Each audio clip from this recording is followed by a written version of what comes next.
Hello, welcome. I'm Ashley Harvey. I'm a professor in the Department of Human Development and Family Studies and also one of the 2 teaching fellows in the College of Health and Human Sciences for the academic year 2023 to 2024.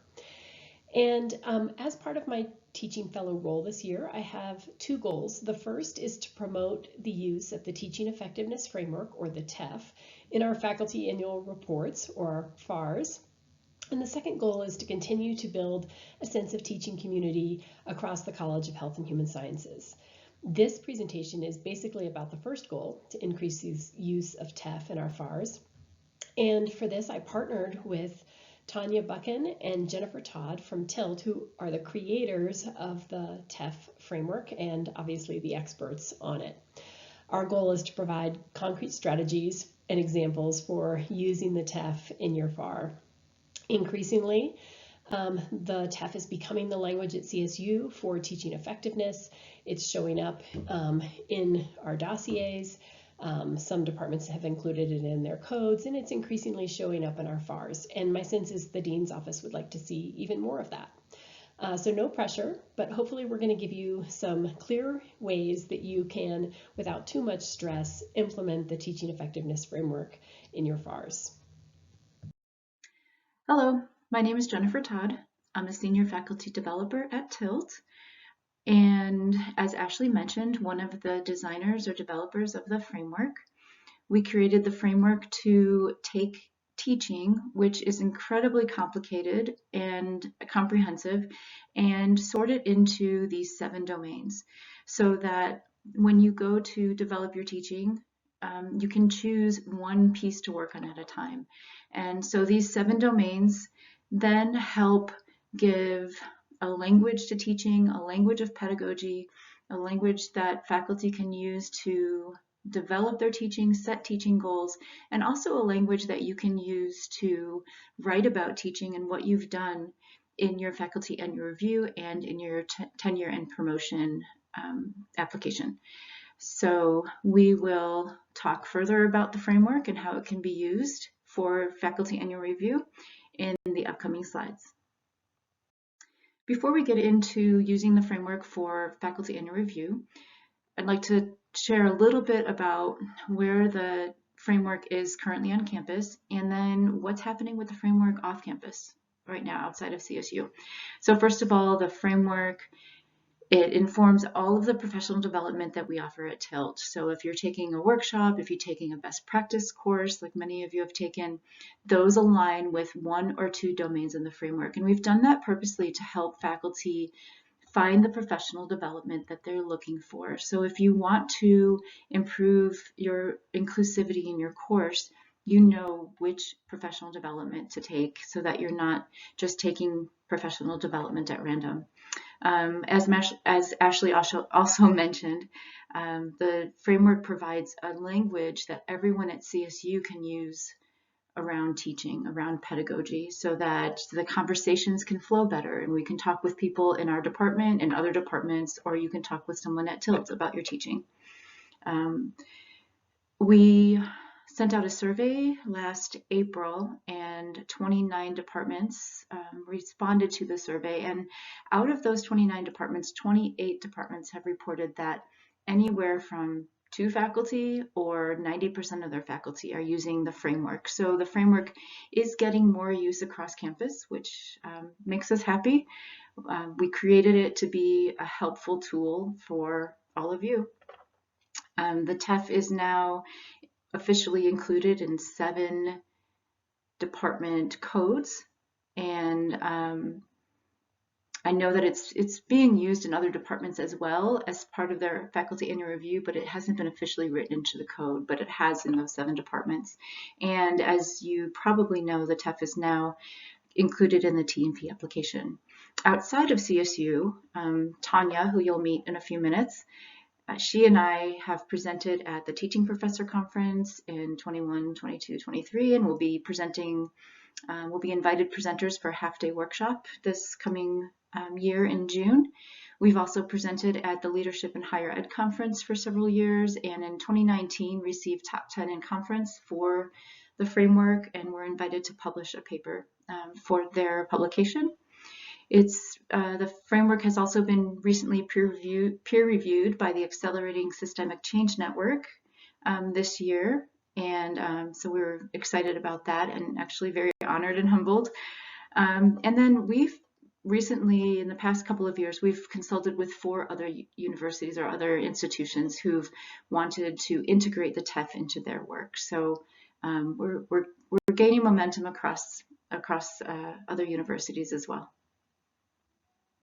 So my goal with this project was to make using the TEF in our FARs as concrete and as specific as possible. And so to do this, I collected examples from existing faculty in the College of Health and Human Sciences. I simply asked TILT which faculty in CHHS have done a lot of the TEI certificates or who attend a fair amount of TILT classes, and then I contacted those faculty for their examples. However, and you'll see them in the PowerPoint in brief forms, and then you'll see them in the digital library, which I'll share at the end, in complete forms, which you have access to. However, the digital library is dynamic. If you have examples or you're creating examples that you would like to add, please email them to me. I'd love to share them. So when I gathered examples from faculty, I ended up sorting them in what I thought were 7 ways, not to leave your lover, although that would be a lot more interesting, 7 ways to use the TILT tools in your associated with the TEF in your FAR. And these 7 ways don't actually correspond with this. They don't tie to the 7 domains, but it is kind of a nice parallel structure to have 7 ways. So for each of these ways, Jen or Tanya is going to introduce the TILT tool, and then I'm going to share with you examples of how faculty in our college have used that in their FARs. This is the 4-step process that TILT is recommending for the annual review of teaching. And we say it's for the annual review of teaching, but really it's the 4-step process that we're recommending to develop your teaching. The annual review of teaching just happens to be a report of what you've been doing in order to work on your teaching. So step 1, choosing one domain for either an entire semester or an entire year, depending on the choice of your department. So one domain might seem like not enough, and our recommendation is, yes, it's enough. One focus area in one domain so that you can take a deep dive into that area of teaching. If you try to cover more than that, you kind of wind up skirting across the top of many different practices. And it doesn't mean that you're ignoring other teaching practices. You're just really focusing on one domain at a time. So really focusing your efforts maybe on student motivation or maybe on inclusive pedagogy. And because of the overlap of those domains, it's not like you'll be ignoring a domain. You're just learning about the nuances and the research behind the practices in that domain. So step 2 is setting one goal in one domain. We repeat that often, one goal, one domain, and then learning in any way you want about that domain. Maybe you observe a colleague who's an expert in that practice. Maybe you attend professional development.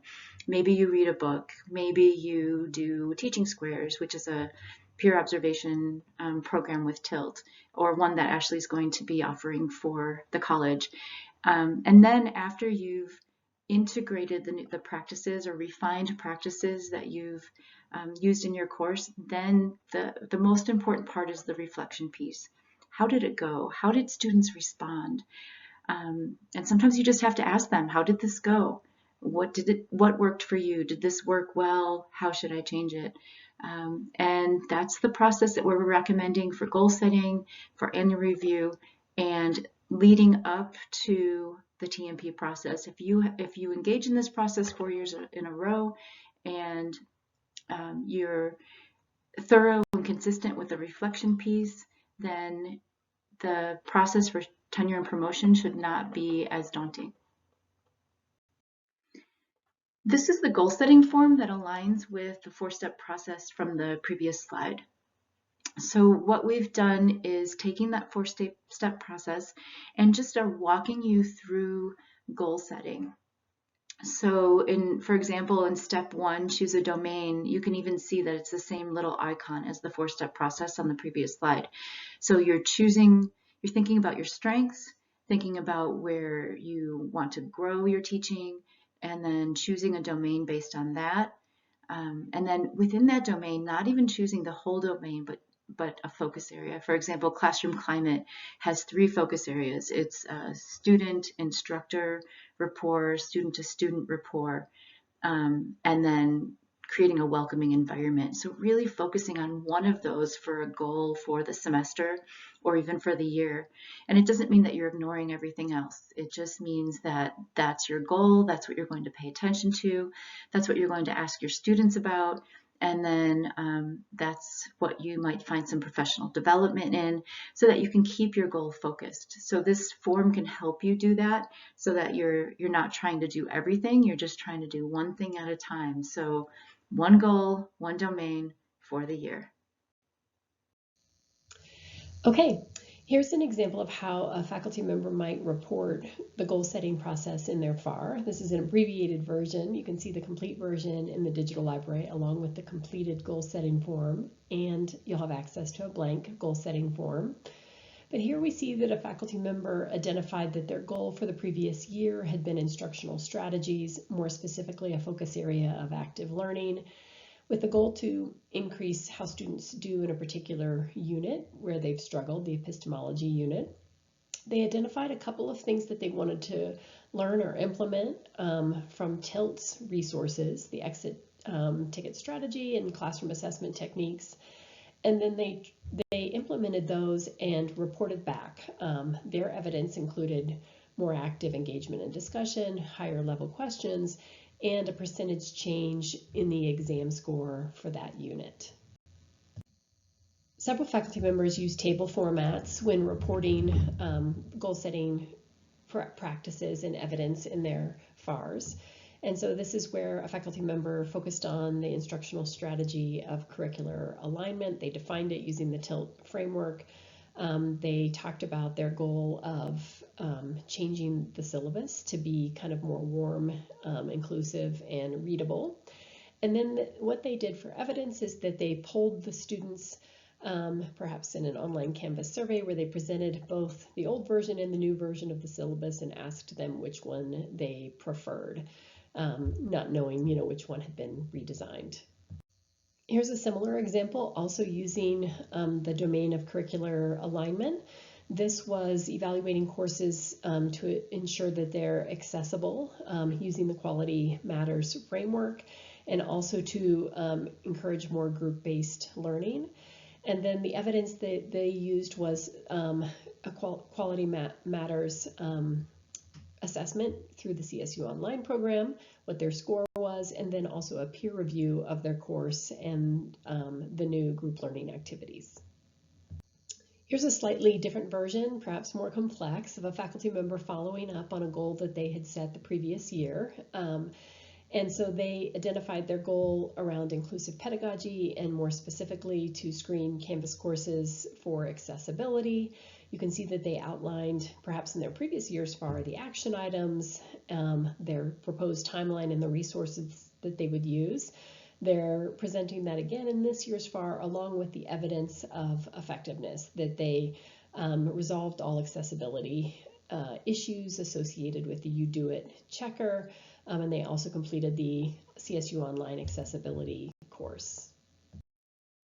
These are what the evidence-based teaching practices pages look like. So each domain has one of these pages. And we put this together to give you something to focus on. It doesn't mean because we have 14 bullets on this page doesn't mean that you have to do 14 different practices. The idea is to choose evidence-based practices that work for you, that work for your personality, your comfort level, your teaching style. We've collected these for you so that you know that you're choosing evidence-based practices. That's something that has been well researched, well used, and has known to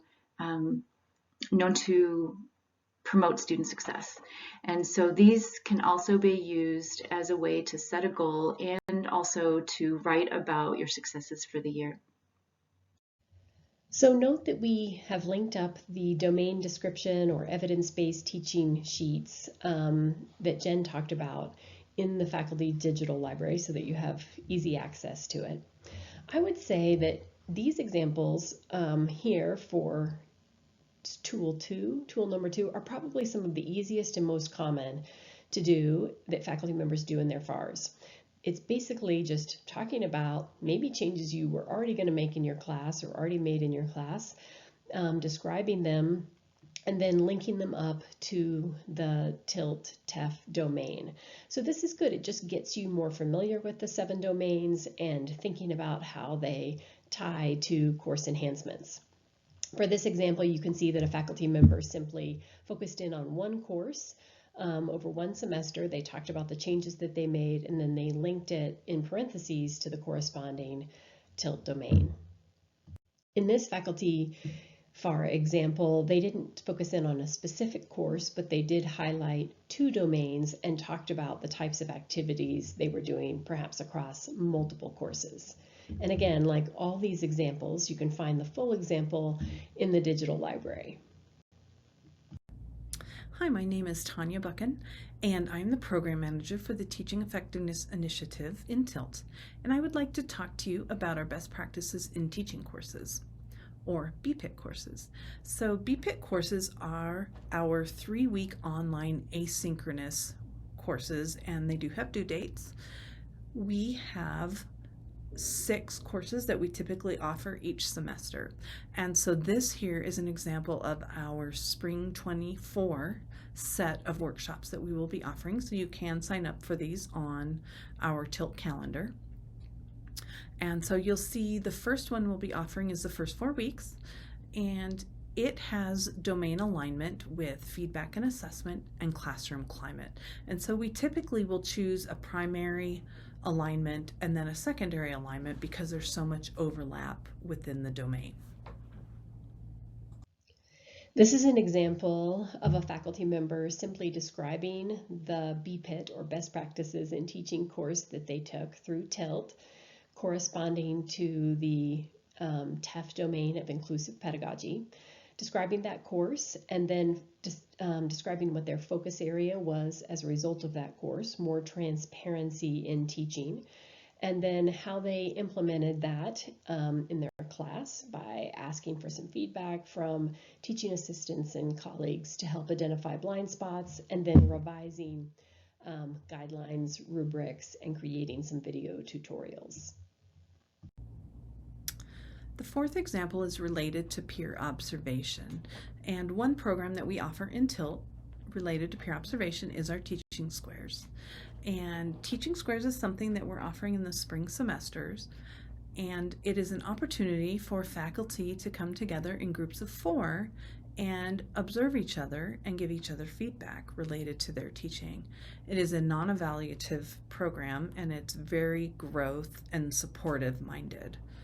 It provides an opportunity for you as the observee to choose which domain you would like to focus on for the teaching square. And then with that, we have developed a reflection form for each particular domain.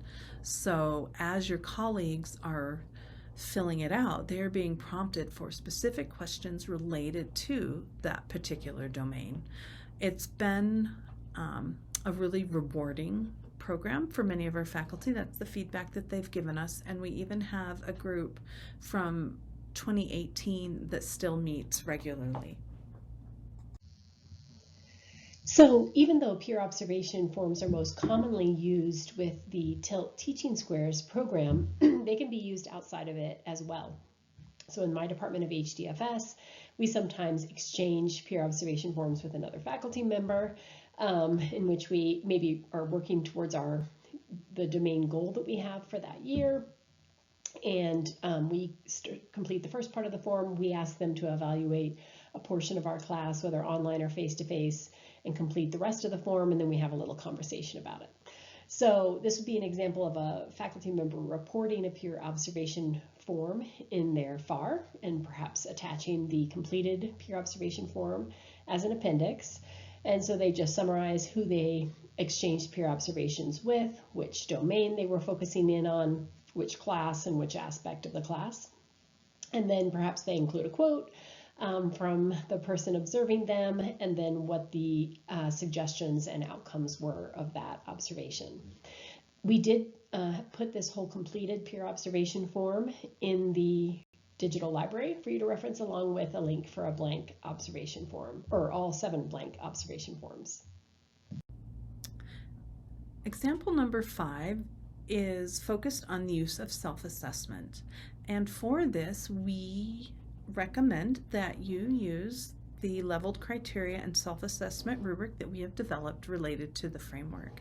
As Jen mentioned earlier, we have our evidence-based teaching practices, and this is the corollary to that, where faculty can use this to perhaps focus on one domain and one focus area within that domain, do a self-assessment as to where they are now, and then use that as a guide to determine where they might want to progress to, and then they can use the evidence-based practices or take workshops and do other activities to move up towards more proficiency within that domain. Here's an example of a faculty member using the TEF self-assessment rubric in their FAR as part of their goal setting and kind of describing how they met that goal. So they identified their TEF domain as feedback and assessment. They used the self-assessment rubric to put themselves in the developing category and kind of explained why. Then they described the steps that they took to focus in on feedback and assessment by taking the BPIT class, creating assignments, and how they changed kind of the assignments in their course. And then they reassessed themselves using the rubric and identified themselves as proficient, and then justified their response. Again, this full example is available in the digital library. The 6th option is related to the Teaching Effectiveness Initiative, and they are the domain certificates of achievement as well as the letters of commendation that faculty can earn from engaging in different professional development related to the teaching effectiveness domains. To help you keep track of your progress on the Teaching Effectiveness Initiative, we have recently rolled out the Faculty Progress Dashboard, and the dashboard keeps track of your professional development as you work through the different domains. So in this example, you'll see that this faculty member has earned half or 50% of classroom climate, and it starts to keep a transcript for you actually that you can use this as evidence if you would like. You could take a screenshot of it.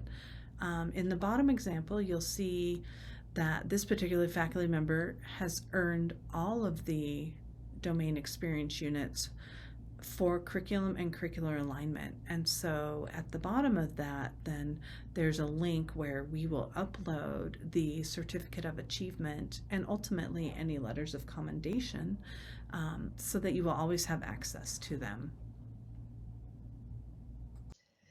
One of our college faculty members shared a cheat sheet that they made for themselves in terms of the steps that they took in obtaining DEUs and TEF domain certificates. And you can see just a graphic of the cheat sheet that you'll find in the digital library. You can't read it, the font's too small, but it gives you a sense that for each step, this faculty member provided links. So because things can be a little challenging to find on that TILT website right now, and so they provided links as to kind of how to find the resources for each step. And so you can see the basic steps are to choose one TEF domain, select a TILT training, like a best practices in teaching course, or perhaps another professional development opportunity, like from the Inclusive Excellence Program or from a national conference. Obtain the training, implement the changes in a course or courses, then obtain some feedback from students or peers. That could be a peer observation, that could be iClicker, that could be a mid-semester evaluation question, that could be anecdotal. And then use all of that information to complete the TILT TEI reflection form, review the feedback that you receive from TILT on that might kind of provide some suggestions, and then lastly, review your progress towards certification in that domain on the TEI dashboard. So this is just a snip from a completed reflection form. The full example, again, is in the digital library. It's a 2-page or 3-page, 2 or 3-page document. And the next slide will kind of show us how a faculty member described it in their FAR. So a faculty member could summarize the TILT TEI reflection form in their FAR and maybe attach it as an appendices, basically describing what they did, that they completed the reflection form, how many DEUs that they received, and what were the implementations that they did, and what has been the feedback from students or from others on these changes. A really straightforward way for faculty to demonstrate both the use of the teaching effectiveness framework and professional development in teaching is to obtain DEUs and TEI certificates. And so especially for faculty with teaching as a higher part of their workload, they may choose to describe in their FARs how many DEUs they earned, how many certificates that they've earned each year. So here's the first example of that. Here's a similar example where a faculty member has listed the BPIT short courses that they took through TILT, the DEUs that they earned, and in what specific TEF domains. Here's the same idea, but just a different example where a faculty member is listing all 7 of the domains and the DEUs earned that year and then to date, and any certificates of achievement by domain earned that year. In this 7th and final set of examples, faculty use course survey data and then align it with the teaching effectiveness framework. So they might be doing their own custom mid-semester and final evaluations on Canvas with questions aligned with the TEF. They might be pulling on CSU course survey questions, including any custom questions they might write within the course survey. They might be using student comments and feedback or iClicker polling questions. If you're wanting to pull items from the CSU course survey to represent 1 or more of the 7 domains of teaching effectiveness, it can be a little tricky to figure out how they align. I will say my experience has been that you can't see the alignment in the results, but you can see some of the alignment if you preview the course survey. And so in order to do this, you just go into any of your Canvas classes, you click on the course survey link on the left sidebar, you choose preview evaluations, you choose any class to preview, and as you scroll down, you'll be able to note the TEF domains associated with each question. Now, some of these questions have subparts, so you're still having to do a little bit of guessing perhaps to figure out which question aligns with which TEF domain. I believe that TILT has a goal of eventually making this more clear for us. So here's an example of a faculty member using the instructional strengths indicated on the CSU course survey and gathering their data over a 3-year period, and then showing the amount of change in each of these instructional strengths. And then with those instructional strengths, they tied them to the TEF domains, which you can see represented in the little bubbles on the right-hand side. Okay, so this last example is one of mine. What I decided to do several years ago with the teaching effectiveness framework was to pull questions from the CSU course survey that I thought corresponded to each of the 7 domains, and then also to create questions on my mid-semester evaluation in Canvas and my final evaluation in Canvas that addressed kind of my goals in each of the 7 domains. And then I create a spreadsheet each year in which I report those results for all 7 domains and for each of my classes. And this just kind of gives me peace of mind in terms of, that I'm doing okay in terms of teaching effectiveness. And it also gives me some nice data that I can use to demonstrate teaching effectiveness or to put on my TEI reflection forms. Okay, so hopefully your stress isn't too high just enough that you're feeling motivated to take on one of these sets of tools. And so I'd encourage you to think, where are you going to start? This last opportunity is less around using the TEF in your FAR and more about building a sense of teaching community, either across CSU or across the college. And so you have a couple of options to participate in teaching squares, which I have done and found to be a really rewarding experience. So you can participate in the traditional TILT teaching squares. Their kickoff is in early January 2024, or late January, I should say, 2024. It's a 12-week program, about a 15-hour commitment. You're paired with up to 3 other faculty members. You observe each other each 2 times per class, and you meet a couple of times to discuss goals and to reflect on, what you observed. Again, super powerful experience, and I would highly recommend that you do it at least once. If you feel like you don't have time for that, I'm going to be running basically a quick abbreviated form of teaching squares for the college in the spring. We'll probably get organized in February. This is a chance to connect with colleagues across the college. I have really appreciated opportunities to do that. I'll be structuring as much as I can on Zoom in terms of getting the teaching square set up. And then you can be doing in person or online observations. And then our hope is that you'll meet face to face at least once, or likely just once, to discuss kind of what you took from each other and perhaps just talk about strategies for effective teaching in general. So with that, you can also use the TILT TEF peer observation form, so you then have an observation to talk about in your FAR or to attach to your FAR. If you're interested at all in this, I'm guessing I'll send out a larger call to all faculty in February in the college, but you can also just reach out and email me and let me know that you'd like to participate. Okay, so if you follow this link or QR code, you'll end up at the Faculty College of Health and Human Sciences TEF FAR digital library, which includes complete examples from this presentation. Again, we are really open to more examples. We'd like this to be a dynamic library, so please email me additional examples. I'd love to have them. Okay, if you have any suggestions, questions, confusion, ideas related to this presentation or the digital library, please don't hesitate to reach out to me. If you have questions specifically around the TEF or the TEI initiative, Jen and Tanya are amazing resources for that. They certainly helped me a lot as I was completing my own TILT reflection forms. All right, best of luck to you as you work on your FARs. Don't hesitate to reach out if we can help.